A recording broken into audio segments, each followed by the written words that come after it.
वैसे तो इस दुनिया में एडोल्फ हिटलर से रिलेटेड बहुत सारी मिस्ट्रीज मौजूद हैं, लेकिन एक ऐसी भी मिस्ट्री, एक ऐसी भी कॉन्स्पिरेसी थियरी है जो कि आज तक सॉल्व नहीं हो पाई है। जी हाँ, एडोल्फ हिटलर की डेथ की कॉन्स्पिरेसी। कुछ लोग ये मानते हैं कि 1945 में एडोल्फ हिटलर ने अपने आप को गोली मारकर इस वर्ल्ड वॉर को और अपनी जिंदगी का अंत एक साथ कर दिया था। वहीं पे कुछ ऐसे रिसर्चर्स, कुछ ऐसे लोग भी हैं जो ये मानते हैं कि एडोल्फ हिटलर उस टाइम जर्मनी से बचकर भाग निकला था और वो जाके अर्जेंटीना में रहने लगा। कुछ लोग ये मानते हैं कि वो अर्जेंटीना नहीं बल्कि वो अंटार्कटिका के पहाड़ों में जाकर छुप गया था और बाकी की जिंदगी वहीं पर बिताई थी। ये सारी मिस्ट्रीज का खुलासा आज के इस वीडियो में हम करने वाले हैं कि एडोल्फ हिटलर सचमुच जर्मनी से भाग निकला था या फिर सचमुच 1945 में उसने अपनी जिंदगी का अंत कर दिया था।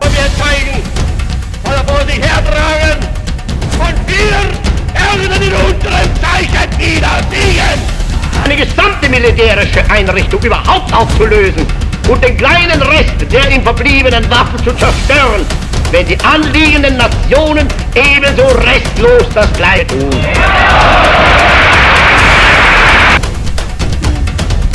Meine Arbeit für richtig hältst, ob du glaubst, dass ich fleißig gewesen bin, dass ich gearbeitet habe, dass ich mich in diesen Jahren für dich eingesetzt habe. Adolf Hitler का जन्म ईयर 1889 ऑस्ट्रिया में हुआ था और उसकी death year 1945 Germany में हुई थी। एडोल्फ हिटलर की जब डेथ हुई थी तब उसकी एज लगभग 56 ईयर्स के करीब थी। एडोल्फ हिटलर बचपन से ही काफ़ी डिसेंट स्टूडेंट था और हमेशा से एक आर्टिस्ट, एक पेंटर बनना चाहता था, लेकिन आर्टिस्टिक फील्ड में अपना करियर ना बना पाने के कारण एडोल्फ हिटलर ने अपनी जिंदगी को मिलिट्री सर्विसेज में एक मौका दिया। 1914 में वर्ल्ड वॉर 1 के दौरान एडोल्फ हिटलर ने ऑस्ट्रिया मिलिट्री सर्विसेज की तरफ से मिलिट्री सर्विसेज में अप्लाई किया था, जिसमें ऑब्वियसली वो रिजेक्ट हो गया था due to medical disorders and medical conditions. Adolf Hitler के बॉडी में बहुत सारे मेडिकल डिसऑर्डर्स थे, जिसमें से एक बहुत ही फेमस मेडिकल डिसऑर्डर था जिसे पार्किंसनिज्म डिजीज कहा जाता है। बेसिकली ये पार्किंसनिज्म डिजीज में होता क्या है कि एक इंसान धीरे धीरे करके अपने बॉडी के ऊपर से कंट्रोल खोता चला जाता है। उसकी बॉडी अचानक से कभी हिलने लगती है, कभी उसका हाथ हिलने लगता है, कभी उसका पैर हिलने लगता है, कभी उसकी गर्दन हिलने लगती है और उस इंसान का अपने इस बॉडी मूवमेंट से बिल्कुल भी कंट्रोल नहीं रहता है।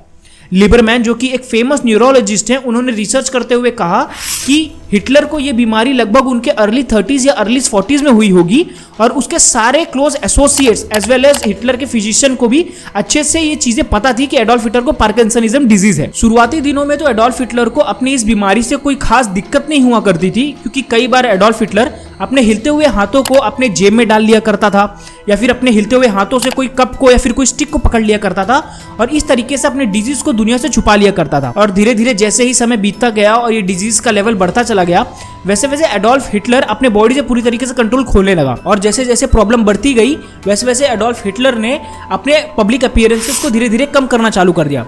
यहाँ तक कि एडोल्फ हिटलर अपने फोटोग्राफर्स को उसी एंगल से फोटो क्लिक करने की परमिशन देता था जिस एंगल से उसके हिलते हुए हाथ या पैर इस दुनिया को दिखाई ना दे। इस डिजीज का असर एडोल्फ हिटलर के हैंडराइटिंग में भी साफ दिखने लगा था, जब उसकी हैंडराइटिंग धीरे धीरे करके पूरी बद से बदतर हो गई और उस हैंडराइटिंग को समझना भी लोगों के लिए मुश्किल हो गया। एडोल्फ हिटलर की कंडीशन को बहुत अच्छे तरीके से डिस्क्राइब किया है विलियम शियर ने, जिन्होंने the rise and the fall of the third rich book लिखी है। जब वो इस बुक को लिखने के लिए एक जर्नल का इंटरव्यू लेने पहुंचे जिसने सबसे पहली बार एडोल्फ हिटलर को देखा था, उस जर्नल ने बहुत अच्छे तरीके से एडोल्फ हिटलर की कंडीशन को इस बुक में डिस्क्राइब किया है।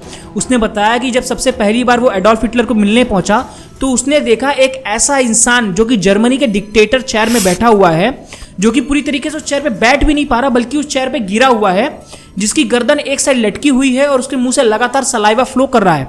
वो इंसान का लेफ्ट हैंड पूरी तरीके से हिल रहा है और वो इंसान अपने उस हिलते हुए हाथ को काबू करने की बहुत कोशिश कर रहा है। और जब वो इंसान फ्लोर पर चलता था तो वो इंसान अपने लेफ्ट फुट को अपने पूरी बॉडी की पावर लगाकर घसीटते हुए चलता था।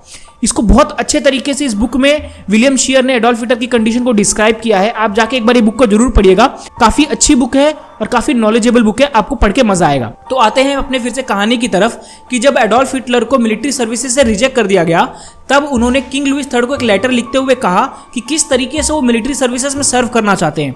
एडोल्फ हिटलर की इस लेटर को पढ़कर किंग लुइस ने उन्हें परमिशन दे दी कि अब वो मिलिट्री सर्विसेज में सर्व कर सकते हैं, क्योंकि किंग लुइस उस टाइम के जर्मनी के राजा भी थे, किंग भी थे। एडोल्फ हिटलर को 16 बावेरियन रिजर्व इन्फेंट्री रेजिमेंट में एडमिशन दिया गया।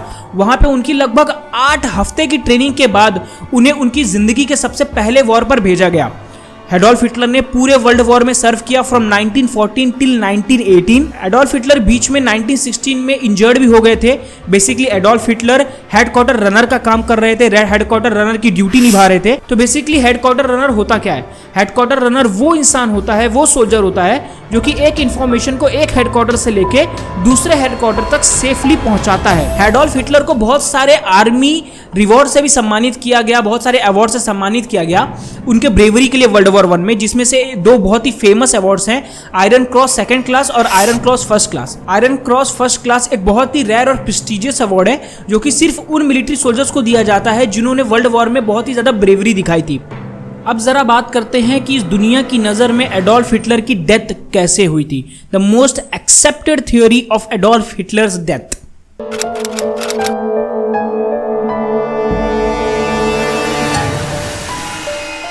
एडोल्फ हिटलर अपने कुछ खास ऑफिसर्स के साथ जर्मनी के कैपिटल बर्लिन शहर में एक खास बंकर फ्यूरियर बंकर के नीचे छुपा हुआ था। इस बंकर में सारी की सारी फैसिलिटीज मौजूद थी जो कि एक इंसान को सर्वाइवल के लिए चाहिए, और ये बंकर खास वहां के डिक्टेटर एडोल्फ हिटलर के लिए ही बनाया गया था। 21 अप्रैल 1945 की बात है जब सोवियत यूनियन की रेड आर्मी ने जर्मनी को चारों तरफ से घेर लिया था। तब एडोल्फ हिटलर ने अपने आर्मी को ऑर्डर्स दिए कि वो इस आर्मी पे अटैक बैक करे, काउंटर अटैक करे। लेकिन हिटलर के इस ऑर्डर को मानने से उसकी खुद की आर्मी ने पूरी तरीके से मना कर दिया, जिससे हिटलर को एक बहुत बड़ा शॉक लगा और उसने अपनी जिंदगी में आखिर वो शब्द कह दिए जिससे हिटलर नफरत करता था, द वॉर इज लॉस्ट। मतलब कि हिटलर अब पूरी तरीके से जान चुका था और ये बात मान चुका था कि वो किसी भी कीमत पे इस वॉर को नहीं जीत सकता और अब वो यहां से भागकर कहीं भी नहीं जा सकता। उसके पास कोई और मौका, कोई और रास्ता नहीं बचा है इस वॉर को जीतने के लिए। उसी 21 अप्रैल 1945 की रात को ही एडोल्फ हिटलर ने अपने फिजिशियन से पूछा कि सुसाइड करने का सबसे आसान और नॉन पेनफुल तरीका क्या होता है जिससे मुझे मेरी बॉडी में बहुत ज्यादा दर्द ना हो। तो उसके डॉक्टर ने उसे सजेस्ट किया कि या तो आप अपने आप को गोली मार लीजिए या तो आप कोई पॉइजन की टैबलेट ले लीजिए जिससे आपकी मौत बहुत आसान तरीके से आ जाएगी। इस दिन के बाद कुछ दिनों का समय बीत जाता है और आती है 29 अप्रैल 1945 की रात। ये वो रात थी जब हिटलर के अंत की कहानी लिखी जाने वाली थी। 29 अप्रैल 1945 को एडोल्फ हिटलर ने अपने पूरी जिंदगी के प्यार उसके साथ फाइनली शादी कर ली। उसने अपनी ये मैरिज उस बंकर के अंदर ही की थी, अपने सारे ऑफिसर्स के सामने, अपने सारे दोस्तों के सामने। एडोल्फ हिटलर ने उसके साथ शादी करने के बाद अपना वेडिंग ब्रेकफास्ट किया और ब्रेकफास्ट करने के डायरेक्टली बाद वो अपने सेक्रेटरी के साथ अपने स्टडी रूम में चला गया और वहां पे उसने अपने सेक्रेटरी के सामने अपने जिंदगी का लास्ट बिल पढ़ा। उस बिल में हिटलर ने अच्छे से मेंशन किया था कि उसकी डेथ के बाद उसकी बॉडी को किस तरीके से ट्रीट किया जाए और उसकी डेथ के बाद हेड ऑफ द स्टेट बनेंगे कार्ल डोनिस और चांसलर बनेंगे जर्मनी के जोसेफ गोबल्स। और उसी दिन के दोपहर को एडोल्फ हिटलर को खबर मिलती है कि बेनिटो मुसोलिनी, जो कि इटाली के डिक्टेटर थे और एडोल्फ हिटलर के बहुत ही अच्छे दोस्त थे, उनकी डेथ हो चुकी है और कितनी बुरी तरीके से वहां के मिलिट्री ने उनके बॉडी का हाल किया है। उनकी बॉडी को चौराहे पे टांग दिया है, उसको जूते चप्पल पत्थर से मार रहे हैं। ये सब सुनकर एडोल्फ हिटलर का जो डिसीजन था कि वो अपने आप को एलाइड फोर्सेस के सामने सरेंडर नहीं करना चाहता, यहां तक कि अपनी बॉडी को भी उनके हवाले नहीं करना चाहता, ये डिसीजन उसका और ज्यादा मजबूत और ज्यादा फर्म हो गया। उसी रात को एडोल्फ हिटलर ने साइनाइड के टैबलेट्स बुलाए जो कि ऑब्वियसली पॉइजन के टैबलेट्स हैं, और उस टैबलेट को टेस्ट करने के लिए एडोल्फ हिटलर ने अपने फेवरेट डॉग ब्लॉन्डी को टैबलेट्स खिलाए और टैबलेट खाते ही ब्लॉन्डी की इमीडिएटली डेथ हो गई, जिससे ये प्रूव हो गया कि एडोल्फ हिटलर की बड़ी आसानी से इस टैबलेट की मदद से डेथ हो सकती है। अब वो दिन आ चुका था जब हिटलर की मौत की कहानी लिखी जाने वाली थी। 30 अप्रैल 1945 रात के 1 बजे एडोल्फ हिटलर को खबर मिलती है कि उसकी पूरी आर्मी ने सरेंडर कर दिया है और अब हिटलर के पास कोई भी ऐसी आर्मी नहीं बची है जो कि उसे अलाइड फोर्सेस से बचा सके। रात के 2:30 बजे एडोल्फ हिटलर कॉरिडोर में आता है और वहां पे 20 से ज्यादा लोग, जिसमें से ज्यादातर औरतें थी, वो एडोल्फ हिटलर को फेयरवेल देने के लिए रेडी थी। एडोल्फ हिटलर सबसे हाथ मिलाता है, अपनी शक्ल पर एक अच्छी सी मुस्कान रखकर उन्हें सब लोगों को अप्रिशिएट करता है कि किस तरीके से उन लोगों ने एडोल्फ हिटलर की इस जंग में हर एक कदम पर साथ दिया है।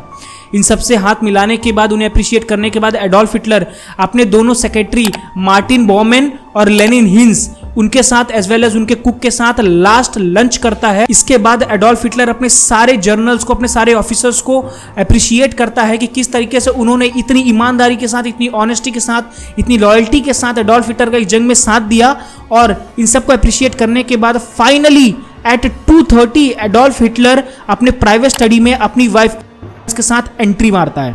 अब आप लोग ना थोड़ा ये चार्ट देख लीजिए जिसमें मैं आपको दिखा रहा हूं कि कितने सारे ऑफिसर्स इन्वॉल्व थे हिटलर के बॉडी को उठाने से लेकर हिटलर के बॉडी को दफनाने तक या फिर उसके बॉडी को आग लगाने तक, क्योंकि इसमें हर एक ऑफिसर का अलग अलग रोल पहले से ही हिटलर ने अपने बिल में अपॉइंट किया हुआ था कि कौन लोग उसके बॉडी को उठाएंगे, कौन लोग उसके निशान को मिटाएंगे, कौन लोग उसकी बॉडी को जलने के बाद उसके एशेस को, उसकी राख को किस तरीके से संभाला जाएगा।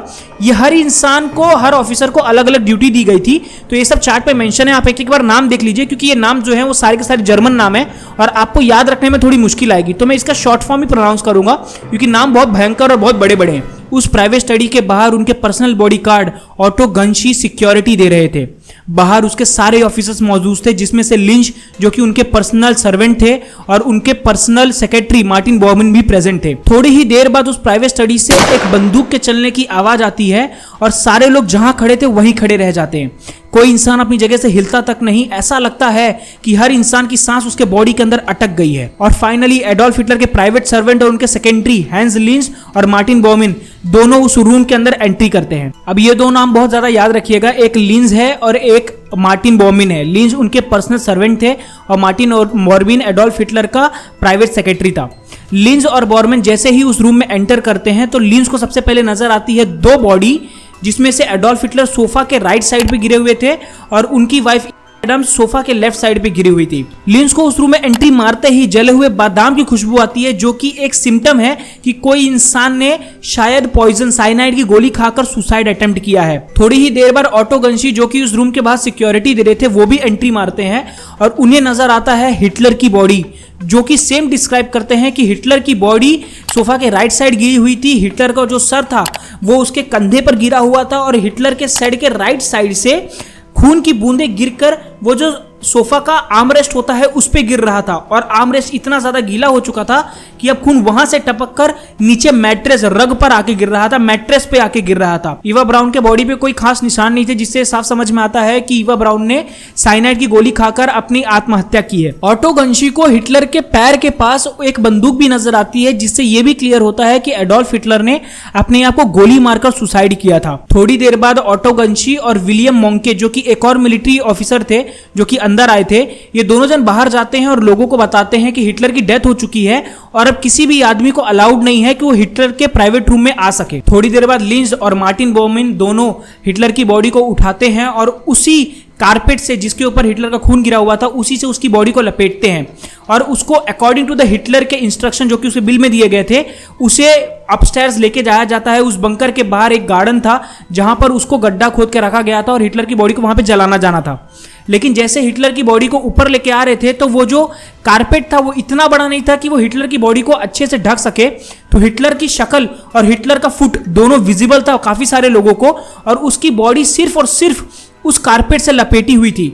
वो सब लोग मिलकर हिटलर की बॉडी को बंकर के बाहर लेके जाते हैं और जहां पे गड्ढा खोदा गया था वहां पर दोनों की बॉडी को रखा जाता है। उसके बाद उनके ऊपर पेट्रोल डाला जाता है। उसके बाद मार्टिन बॉर्मन उस पर माचिस जलाने की कोशिश करते हैं लेकिन आग लग नहीं पाती।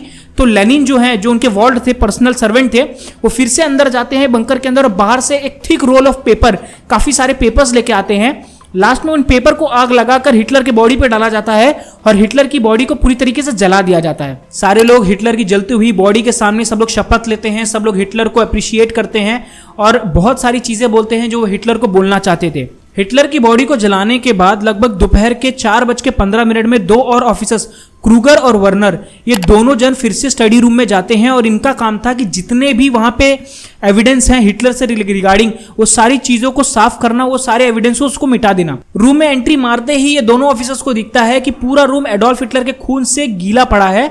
एडोल्फ हिटलर जिस सोफा में गिरा हुआ था उसके पूरे सोफा में खून ही खून है, पूरे नीचे मैट्रेसेस में खून ही खून है। वहां पे क्रूगर को एक बुलेट का कार्टिगेज केस भी मिला जिसे वो उठा लेता है, जिससे साबित होता है कि एडोल्फ हिटलर ने उसी बंदूक की गोली से अपनी जान ली थी। उनको उठाने के बाद वो सारे लोग उन सारे मैट्रेसेस को लेते हैं, उन सारे सोफास को साफ करते हैं, उन सारे मैट्रेसेस को लेके ऊपर आते हैं बंकर के ऊपर और वो सब मिलकर उसके ऊपर बहुत सारा पेट्रोल डालकर उसे जला देते हैं। आई विटनेस के स्टेटमेंट के हिसाब से एडोल्फ हिटलर की बॉडी को कई घंटों तक पेट्रोल से जलाया गया। और इन सब के बीच में लगातार वॉर भी चालू थी। सारे लोग वहां पे खड़े थे, उनकी बॉडीज को, उनके एविडेंस को डिस्ट्रॉय कर रहे थे। लगभग 6:30 बजे जब सारे के सारी चीजें पूरी तरीके से डिस्ट्रॉय हो जाती हैं तो वहां के एक और मिलिट्री ऑफिसर एडवर्ड लिंडॉफ आते हैं और वो सारे के सारे एडोल्फ हिटलर, ईवा ब्राउन और उनके एविडेंस सब के एशेस को लेते हैं और एक बॉम्ब कार्टिगेज में फिल करते हैं और उसको वहीं पर गाड़ कर जर्मनी से निकलकर अर्जेंटीना भाग जाते हैं। ये सब कुछ होने के बाद 1 मई को हिंसबर्ग रेडियो ने यह अनाउंस कर दिया कि एडोल्फ हिटलर की डेथ हो चुकी है और एडोल्फ हिटलर ने अपने सक्सेसर के नाम पर कार्ल डोनिस को चुना है। अगले ही दिन 2 मई को सोवियत आर्मी उन बंकर को कैप्चर कर लेती है और वो बंकर के अंदर जाते ही वो देखती है कि बहुत सारे मिलिट्री ऑफिसर्स ने भी अपने आप को शूट करके अपनी जान ले ली है, जिसमें से वर्नर, क्रूगर, ऐसे बहुत सारे बड़े बड़े ऑफिसर्स भी थे। वहां पे रेड आर्मी ने उस बंकर में इन्वेस्टिगेशन करते हुए एडोल्फ हिटलर के सिर्फ डेंटल पार्ट्स को रिकवर कर पाई, बाकी उन्हें कोई भी चीजें नहीं मिली। और एट लास्ट ये सब होने के 10 दिन बाद एडोल्फ हिटलर का ऑफिशियल डेथ सबने मान लिया। अब सवाल यह उठता है कि जब हिटलर की डेथ को इतना डिटेल में एक्सप्लेन किया जा चुका है तो फिर भी लोग इतने सारे कॉन्स्पिरेसी थियोरीज में बिलीव क्यों करते हैं? इतने सारी थियोरीज कहां से निकल के आ रही हैं? इन सब के पीछे एक बहुत बड़ा रीजन है, क्योंकि अगले ही दिन 1945 में सोवियत यूनियन की एक रिपोर्ट निकल कर आती है। ऐसा न्यूज में चलता है कि सोवियत यूनियन ने एडोल्फ हिटलर और ईवा ब्राउन दोनों की बॉडी को रिकवर कर लिया है और उन सब लोग को सोवियत यूनियन मतलब आज के रशिया में शिफ्ट कर रहे हैं। लेकिन हम सबको तो पता है कि ईवा ब्राउन और एडोल्फ हिटलर की बॉडी पूरी तरीके से जल चुकी थी, तो ये एक डिसइंफॉर्मेशन था जो कि सोवियत यूनियन ने स्प्रेड किया था। एडोल्फ हिटलर की डेथ होने के जस्ट 1 महीने बाद ही सोवियत यूनियन एक रिपोर्ट पब्लिश करती है जिसमें वो बोलते हैं कि हमने एडोल्फ हिटलर की बॉडी को एग्जामिन किया है और उसने फाइनली साइनाइड की पॉइजन खाकर अपनी सुसाइड अटेम्प्ट किया था।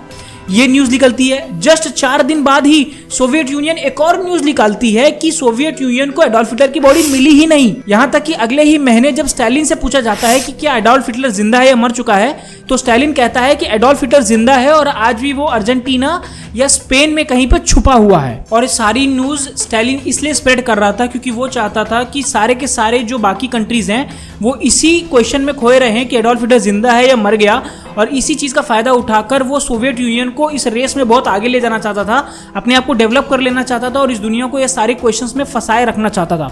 इस चीज को सॉल्व करने के लिए डिक वाइट, जो कि काउंटर इंटेलिजेंस डिपार्टमेंट के हेड थे 1945 में, उन्होंने ब्रिटेन की तरफ से एक बहुत ही बड़े फेमस रिसर्चर ह्यूज ट्रेवर रूपर को अप्रोच किया और कहा कि आप इसके ऊपर इन्वेस्टिगेशन कीजिए और इन्वेस्टिगेशन करके लोगों के सामने लाइए कि एडोल्फ हिटलर जिंदा है या मर गया। ह्यूज ट्रेवर रूपर ने अपनी इन्वेस्टिगेशन सितंबर में चालू की और नवंबर में एंड कर दी। लगभग 6 हफ्ते की इन्वेस्टिगेशन करने के बाद ह्यूज ट्रेवर ने अपने रिपोर्ट में ये लिखा कि देयर इज नो डाउट कि एडोल्फ हिटलर किसी भी कंडीशन में जिंदा बच सकता है। देयर इज 110% श्योर कि एडोल्फ हिटलर की मौत हो चुकी है। अपने इसी रिपोर्ट को पब्लिश करते हुए ह्यूज ट्रेवर ने अपनी book the last days of Hitler भी लिखी है, जो कि इमीडिएटली निकलते ही बेस्ट सेलर बुक भी बन गई। अब ये रिपोर्ट को तो आज भी हिस्टोरियंस मानते हैं कि बहुत ही डिटेल रिपोर्ट है और बहुत सच्ची रिपोर्ट है, लेकिन ये रिपोर्ट के ऊपर भी बहुत सारे क्वेश्चंस उठे, जिसमें से एक बहुत ही फेमस क्वेश्चन उठाते हैं सारा डोगलस, जो ये बोलते हैं कि ह्यूज ट्रेवर रूपर ने सिर्फ 6 हफ्तों के अंदर इतने बड़ी कॉन्स्पिरेसी थियरी को सुलझा कैसे लिया, सॉल्व कैसे कर लिया, ऐसे कौन से सोर्सेस थे जिसका इस्तेमाल करके ह्यूज ट्रेवर ने अपनी रिसर्च लिखी है। राइट, उन्होंने ये भी कहा कि इस रिपोर्ट के अंदर अमेरिका का भी इन्वॉल्वमेंट है, क्योंकि अमेरिका चाहता था कि एडोल्फ हिटलर अर्जेंटीना भाग जाए, क्योंकि अर्जेंटीना जब एडोल्फ हिटलर भागेगा तो वो अपने साथ बहुत सारा पैसा लेकर भागेगा, जिससे अमेरिका को आगे जाके बहुत ज्यादा प्रॉफिट होगा। तो अमेरिका का इन्वॉल्वमेंट भी इस रिपोर्ट में था, बल्कि अमेरिका चाहता तो खुद का अपना रिपोर्ट निकाल सकता था, लेकिन फिर भी उसने इस रिपोर्ट में इन्वॉल्वमेंट ली, जिसके कारण ये रिपोर्ट पूरी तरीके से गलत, पूरी तरीके से फॉल्स है, ये कहना था सारा डोगलस का। इसी कॉन्स्पिरेसी थियरी को खत्म करने के लिए बर्चेंसगार्डन के फ्यूडल कोर्ट ने 1952 में एक इन्वेस्टिगेशन भी स्टार्ट की, जिसमें उन्होंने 42 विटनेसेस को अलग अलग रूम में बैठाकर उनका इंटरव्यू लिया और फाइनली 4 साल के इन्वेस्टिगेशन के बाद उन्होंने 1500 पेजेस की रिपोर्ट सबमिट की, जिसमें उन्होंने कहा कि अब इसमें कोई भी डाउट नहीं है कि 1945 में एडोल्फ हिटलर ने अपने आप को गोली मारकर सुसाइड कमिट किया था। लेकिन इस इन्वेस्टिगेशन के ऊपर भी एक बहुत ही फेमस रिसर्चर है जिनका नाम है एंटोन जोआसिम स्टायलर, जो कि ये क्वेश्चन उठाते हैं कि एडोल्फ हिटलर की डेथ 1945 में नहीं हुई थी, और ये जो भी रिपोर्ट बन रही है इसमें जितने भी विटनेसेस ने अपने इंटरव्यू दिए हैं, इनमें से बहुत सारे विटनेसेस ने झूठ भी कहा है, जिनका उन्होंने फिर से इंटरव्यू किया और अपने बुक द डिक्टेटर्स डेथ में इन सारे लोगों को मेंशन भी किया है। तो अभी भी कॉन्स्पिरेसी थियरी वहीं पे आके अटक जाती है कि एडोल्फ हिटलर जिंदा है या मर गया। अब जरा हम लोग बात कर लेते हैं कि एडोल्फ हिटलर के कौन कौन सी कॉन्स्पिरेसी थियरीज हैं और किस तरीके से लोग इसको अपने एविडेंस के थ्रू प्रूफ करते हैं। राइट, तो सबसे पहला जो फेमस कॉन्स्पिरेसी थियरी आती है वो है कि एडोल्फ हिटलर 1945 में जर्मनी से भागकर अर्जेंटीना आ गया था। अब ये कॉन्स्पिरेसी थियरी को लोग इतना क्यों मानते हैं? क्योंकि सबसे पहली बात तो ये है कि लोग ये मानते हैं कि एडोल्फ हिटलर जर्मनी से भाग गया था क्योंकि बहुत बार 1945 के बाद भी बहुत सारे कंट्रीज के न्यूज़पेपर्स ने एडोल्फ हिटलर जैसे दिखने वाले इंसान की फोटो छापी है, जो कि कहीं स्पेन में पाया गया, कहीं अर्जेंटीना में पाया गया और भी बहुत सारी जगह। अब इसके पीछे एक और रीजन है कि लोग मानते हैं कि वो अर्जेंटीना ही भागा क्योंकि वर्ल्ड वॉर 2 के बाद भी 1945 के बाद भी ऐसे बहुत सारे नाजी ऑफिसर्स थे जो कि जर्मनी से भागकर अर्जेंटीना आ गए थे, जिसमें से एक बहुत ही फेमस ऑफिसर था जिसका नाम था जोसेफ मंगले। आपने हिटलर के उस पागल डॉक्टर के बारे में कहानी जरूर सुनी होगी जो कि हिटलर के लिए ह्यूमन बींग्स पर एक्सपेरिमेंट किया करता था, जिंदा इंसानों पर एक्सपेरिमेंट किया करता था। जी हाँ, उसी का नाम था जोसेफ मंगले, जिसे द एंजल ऑफ डेथ भी कहा जाता था। वो भी अर्जेंटीना भाग गया था। इन सब के कारण सब लोग ये बिलीव करते हैं कि अगर वो भाग सकता है तो एडोल्फ हिटलर भी अर्जेंटीना भाग सकता है। अब इस थियरी में बिलीव करने के पीछे एक बहुत बड़ा कारण ये भी है कि एक अर्जेंटीनियन वुमन थी जिसने अपने इंटरव्यू में बताया कि 1945 के बाद वो एक ऐसे घर में काम करती थी जहां पे एक जर्मन आदमी आके रहने लगा था और उसने कभी भी उस जर्मन आदमी को नहीं देखा था और वो कभी भी जर्मन आदमी अपनी शक्ल उस वुमन को नहीं दिखाता था और हमेशा हर दिन वो जर्मन फूड ही खाया करता था। और उसने बहुत सारे नॉनवेज डिशेस के नाम भी बताए, लेकिन हम सबको मालूम है कि हिटलर जो था वो प्योर वेजिटेरियन था और वो नॉनवेज नहीं खाता था। लेकिन ये सब कॉन्स्पिरेसी थियरीज की वजह से सब लोग ये मानते हैं कि एडोल्फ हिटलर जर्मनी से भाग के अर्जेंटीना आ गया था। अब इन सब के काउंटर्स भी लोगों के पास हैं। तो सबसे पहला काउंटर तो ये आता है कि जब यूएसओ को पता चला कि ऐसी कॉन्स्पिरेसी थियरीज उड़ रही हैं कि हिटलर अर्जेंटीना भाग के आ गया था, तो उसने एक स्पेशल इन्वेस्टिगेशन टीम बनाकर अर्जेंटीना भेजी जहां पे उन्होंने इन्वेस्टिगेट किया और फाइनली काफ़ी टाइम के इन्वेस्टिगेशन के बाद उन्होंने ये चीज़ रिवील की कि एडोल्फ हिटलर किसी भी कंडीशन में अर्जेंटीना में नहीं है और उनकी इन्वेस्टिगेशन फुल प्रूफ है। इन शॉर्ट उन्होंने पूरी तरीके से डिनाई कर दिया कि एडोल्फ हिटलर अर्जेंटीना में है। इसी को सपोर्ट करते हुए द हिटलर कॉन्स्पिरेसी बुक की राइटर रिचर्ड इवंस एक बहुत अच्छी चीज समझाती हैं कि सब लोग क्यों मानते हैं कि एडोल्फ हिटलर जिंदा है। इसके पीछे दो कारण है। सबसे पहला तो लोग ये चाहते हैं कि एडोल्फ हिटलर जिंदा रहे ताकि वो पकड़ा जाए और लोग उसको उसके करने की सजा दे सकें, जो उसने किया है उसकी सजा उसे मिल सके। सेकंड, लोगों का ये भी माइंडसेट है कि एडोल्फ हिटलर जिसने इस दुनिया में इतने बड़े वर्ल्ड वॉर की शुरुआत की, जो कि इतना मामूली इंसान नहीं था, उसने इतनी आसान तरीके से सुसाइड अटेम्प्ट कैसे कर लिया? ऑब्वियसली वो पक्का कहीं ना कहीं भाग गया होगा क्योंकि ऐसा हिटलर कई बार कर चुका था। तो लोगों को ये दो बिलीफ के कारण वो लोग ये बिलीव करते थे कि एडोल्फ हिटलर जिंदा है। तो जो सेकंड सबसे बड़ी कॉन्स्पिरेसी थियरी है उसमें लोग ये मानते हैं कि एडोल्फ हिटलर को उसके खुद के लोगों ने जान से मार दिया और एक खबर फैला दी कि एडोल्फ हिटलर ने सुसाइड किया है। अब जरा जानते हैं कि सचमुच उसके लोग उसे मार सकते थे? जी हाँ, मार सकते थे, क्योंकि ऐसे बहुत सारे नाजी ऑफिसर्स थे जो कि एडोल्फ हिटलर से नफरत करते थे और किसी भी तरीके से एडोल्फ हिटलर को उसकी पावर से हटाना चाहते थे, क्योंकि वो लोग एडोल्फ हिटलर के पागलपन से पूरी तरीके से वाकिफ हो चुके थे, पूरी तरीके से परेशान हो चुके थे और किसी भी तरीके से एडोल्फ हिटलर को उसकी पावर से हटाकर उसको जान से मारना चाहते थे। अब सवाल ये उठता है कि अगर उन्होंने जान से मारा भी होगा तो दुनिया से ये बात छुपाएंगे क्यों? क्योंकि इसके पीछे एक बहुत बड़ा कारण आता है उनकी मेंटालिटी। वो लोग ये सोचते थे कि अगर दुनिया को ये पता चला कि उसके खुद के लोगों ने एडोल्फ हिटलर को मारा है तो वो लोग नाजी ऑफिसर्स को एक ट्रेटर की तरह देखेंगे, एक गद्दार की तरह देखेंगे, जिससे जो उनकी इमेज है वो पूरी तरीके से डिस्ट्रॉय हो जाएगी। इसकी वजह से उन लोगों ने उसे मारकर सुसाइड का कहानी बना दिया। अब इसके पीछे कितना सच है? अब इसके पीछे आप अगर थोड़ा लॉजिक लगाएंगे तो ये कॉन्स्पिरेसी थियरी के थोड़े लॉजिक्स भी बनते हैं। क्यों? क्योंकि सचमुच एडोल्फ हिटलर के ऊपर बहुत सारे अटैक्स हुए थे। 1933 से लेकर 1945 तक उसके खुद के ऑफिसर्स ने बहुत बार उसकी जान लेने की कोशिश की थी। मैं नीचे आपको रिसर्च पेपर दे दूंगा जिसमें नंबर ऑफ अटैक्स लिखे गए हैं जो कि एडोल्फ हिटलर की जान लेने के लिए एडोल्फ हिटलर पे किए गए थे, जिसमें से एक बहुत ही फेमस अटैक है जो कि एडोल्फ हिटलर पे किया गया था 20 जुलाई 1944 को। इस अटैक को करवाया था क्लाउस स्टेफनबर्ग ने।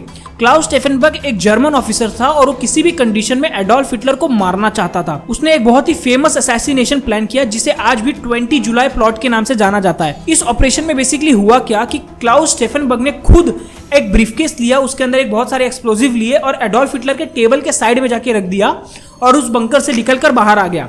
लास्ट में जब वो एक्सप्लोजिव ब्लास्ट हुआ तो लकली एडोल्फ हिटलर को बहुत ज्यादा चोट नहीं आई, लेकिन उस बंकर में जितने भी ऑफिसर्स थे सबके सब मारे गए। क्लाउस स्टेफनबर्ग एडोल्फ हिटलर को मारने के लिए इतना बेताब था कि उसने सिर्फ एक साल के अंदर 1944 से लेकर 1945 के अंदर सिर्फ एक साल के अंदर लगभग 5 बार एडोल्फ हिटलर को मारने की कोशिश की थी, लेकिन हर बार एडोल्फ हिटलर बच निकलता था। लास्ट में एडोल्फ हिटलर ने वल्करी ऑपरेशन लॉन्च किया, जिस वल्करी ऑपरेशन के थ्रू उन्होंने क्लाउस स्टेफनबर्ग और उसके सारे ऑफिसर्स को पकड़ा और फाइनली उनको गोली मारकर उनकी जान ले ली, उन्हें असैसिनेट कर दिया।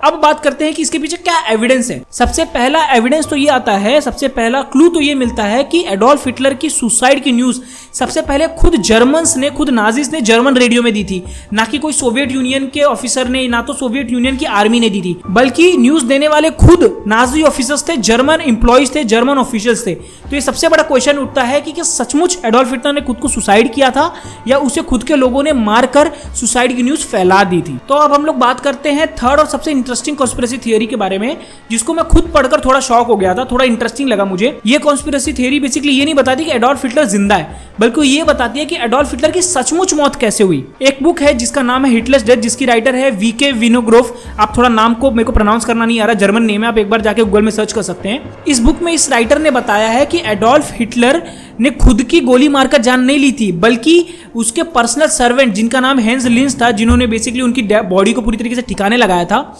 उसने खुद गोली मारकर एडोल्फ हिटलर की जान ले ली थी। और बल्कि उसने ये खुद एडोल्फ हिटलर के ऑर्डर पे ही किया था। एडोल्फ हिटलर पॉइजन की गोली खाने के बाद भी काफी टाइम तक जिंदा था, जिसके कारण से उसने लिंस को ऑर्डर दिया कि वो उसे गोली मारकर उसकी जान ले ले, और फाइनली लिंस ने उसे गोली मारकर एडोल्फ हिटलर की जान ले ली थी। ये थियरी काफी इंटरेस्टिंग थियरी है और इसके पीछे बहुत सारे एविडेंसेस भी हैं। आप जाके ये बुक भी एक बार जरूर रीड कीजिएगा, बहुत ही इंटरेस्टिंग और बहुत ही अच्छी बुक है। अब ये कितनी हद तक सही है कितनी गलत है इसके ऊपर मैं नहीं कमेंट करना चाहूंगा, लेकिन ये थियरी जो है ये काफी नई और काफी अच्छी थियरी है, राइट। ये थियरी ये नहीं बताती कि एडोल्फ हिटलर जिंदा है, वो ये बताती है कि एडोल्फ हिटलर मरा किस तरीके से। वैसे तो एडोल्फ हिटलर के बारे में बहुत सारी कॉन्स्पिरेसी थियरीज है कि एडोल्फ हिटलर अंटार्कटिका भाग गया, एडोल्फ हिटलर चांद पर चला गया, एडोल्फ हिटलर एलियंस के साथ मिला हुआ था, वो एलियंस लेके उसको चले गए। ऐसे बहुत सारी कॉन्स्पिरेसी थियरीज हैं, इनके बारे में आप जाके पढ़ सकते हैं। मुझे ये सारे कॉन्स्पिरेसी थियरीज में कुछ इतना दम नहीं लगा, जितनी 3 कॉन्स्पिरेसी थियरीज थी जिन्हें जो मुझे इंटरेस्टिंग लगी मैंने आपके साथ डिस्कस कर ली। अब जरा बात करते हैं कि इन सारे कॉन्स्पिरेसी थियरीज को एंड करने के लिए गवर्नमेंट ने क्या क्या इनिशिएटिव लिए, क्या क्या इन्वेस्टिगेशन रन की, क्या क्या रिपोर्ट्स निकाली। ये सारी कॉन्स्पिरेसी थियरीज के वजह से सोवियत यूनियन के ऊपर बहुत ज्यादा प्रेशर आ गया था through USA and great Britain, क्योंकि ये सारी कॉन्स्पिरेसी की शुरुआत ही सोवियत यूनियन ने की थी। लास्ट में इन सारी कॉन्स्पिरेसी थियरीज को बंद करने के लिए 1975 में सोवियत यूनियन ने ये अनाउंस कर दिया कि हमारे पास ऐसे प्रूफ्स हैं जो कि बताते हैं कि एडोल्फ हिटलर की डेथ 1945 में हुई है। उन्होंने फाइनली एक स्कल का ऐसा पार्ट रिवील किया जो उन्होंने क्लेम किया कि ये खुद एडोल्फ हिटलर का स्कल है, जिसके अंदर उन्होंने एक होल भी दिखाया जो कि एक बुलेट का होल था right side of the skull में, और उन्होंने उस स्कल के पार्ट को पूरी तरीके से पूरी दुनिया के सामने रखा। फाइनली सोवियत यूनियन ने बताया कि 1946 में उस बंकर में उन्होंने फिर से इन्वेस्टिगेशन रन की थी, मतलब कि हिटलर के डेथ के 1 साल बाद, और फाइनली उनको ये स्कल मिला था जो कि ये डिफाइन करता है कि एडोल्फ हिटलर का स्कल है, क्योंकि इसमें जो गोली है वो राइट साइड की तरफ से निकली है और अपने आप को शूट करके मारने वाला सिर्फ और सिर्फ एडोल्फ हिटलर ही था वो बंकर में, जिसके राइट साइड के हेड से गोली निकली हो। इस स्कल के पार्ट को डिस्प्ले करते सोवियत यूनियन ने क्लेम किया कि फाइनली एडोल्फ हिटलर की डेथ हो चुकी है, और इस स्कल को फिर से सोवियत यूनियन ने अपने खुद के कंट्री में छुपा कर रख लिया, और इसके बाद कभी इस स्कल की बात नहीं की गई अंटिल 2009, जब एक फेमस आर्कियोलॉजिस्ट और बोन स्पेशलिस्ट निक बेलेटोनी ने एक रिसर्च के लिए सोवियत यूनियन के साथ रिक्वेस्ट किया कि वो स्कल फ्रैगमेंट उन्हें दिया जाए। और फाइनली जब वो स्कल फ्रैगमेंट निक बेलेटोनी को दिया गया फॉर रिसर्च पर्पस, तो उन्होंने देखा कि वो स्कल फ्रैगमेंट काफी पतला है, तो और उन्होंने बताया कि स्कल फ्रैगमेंट लगभग 40 साल के इंसान की उम्र का होगा। जब उसके ऊपर डीएनए टेस्ट किया गया विद द ब्लड जो कि एडोल्फ हिटलर के सोफा पे मिला था, तो ये क्लियर हो गया कि वो ब्लड मैच नहीं हुआ, बल्कि वो स्कल फ्रैगमेंट की इन्वेस्टिगेशन करने के बाद, उसके ऊपर रिसर्च करने के बाद लोगों को ये रिपोर्ट मिली कि वो जो स्कल फ्रैगमेंट है बल्कि वो एक वुमन का था, ना कि एडोल्फ हिटलर का, जिससे कॉन्स्पिरेसी थ्योरीज फिर से निकलनी चालू हो गई और फिर से लोग बेताब हो गए कि नहीं एडोल्फ हिटलर तो जर्मनी से बचकर निकल गया था। फाइनली इतने सालों से चली हुई इस फेमस कॉन्स्पिरेसी को एंड किया फिलिप चार्टर ने 2017 में, जब उन्होंने यूएस गवर्नमेंट से उस डेंटल पार्ट्स के रिमेन्स को मांगा और उस पर इन्वेस्टिगेशन, उस पर रिसर्च करना चालू किया, जिसको उन्होंने 1944 के हिटलर के डेंटल एक्सरे से कंपेयर किया और वो पूरी तरीके से मैच कर गया, जिससे ये फाइनली प्रूफ हो गया कि ये जो डेंटल रिमेन्स है ये हिटलर के ही हैं और फाइनली हिटलर की डेथ हो चुकी है, क्योंकि उसकी बॉडी का कोई और पार्ट उस बंकर से रिकवर नहीं हुआ था। और ये रिपोर्ट को मेंशन करते हुए फिलिप कार्टर कहते हैं कि जो फाइनल एविडेंस जो हिटलर के रिगार्डिंग बचा हुआ है वह है उसके डेंटल रिमेन्स, और इससे प्रूव होता है कि एडोल्फ हिटलर की डेथ 1945 में उसी बंकर में हो गई थी। और इसके लिए उन्होंने एक पूरी रिपोर्ट लिखी है इसके ऊपर और इसे पब्लिश की है। नीचे मैं सारे रिसर्च के डॉक्यूमेंट्स आपको दे दूंगा, एक बार आप जाके पढ़िएगा। तो फाइनली यही थी पूरी कॉन्स्पिरेसी थियरी की एक्सप्लेनेशन कि एडोल्फ हिटलर जिंदा है या मर गया। हमने देखा कि कितने लोगों ने कितने सारे रिपोर्ट्स पब्लिश किए, कितनी सारी कॉन्स्पिरेसी थियरीज थी, उसके ऊपर किस तरीके से क्वेश्चन उठे। अब आप लोग मुझे बताइए कि आप लोगों की सोच क्या कहती है कि एडोल्फ हिटलर जिंदा था या एडोल्फ हिटलर की डेथ हो गई। अपने सारे क्वेश्चंस आप जाके कमेंट सेक्शन में पूछ सकते हैं, मैं आपके क्वेश्चंस का इंतजार करूंगा। मिलता हूं मैं आपको ऐसे ही नेक्स्ट वीडियो में। बाय बाय, सायो नारा।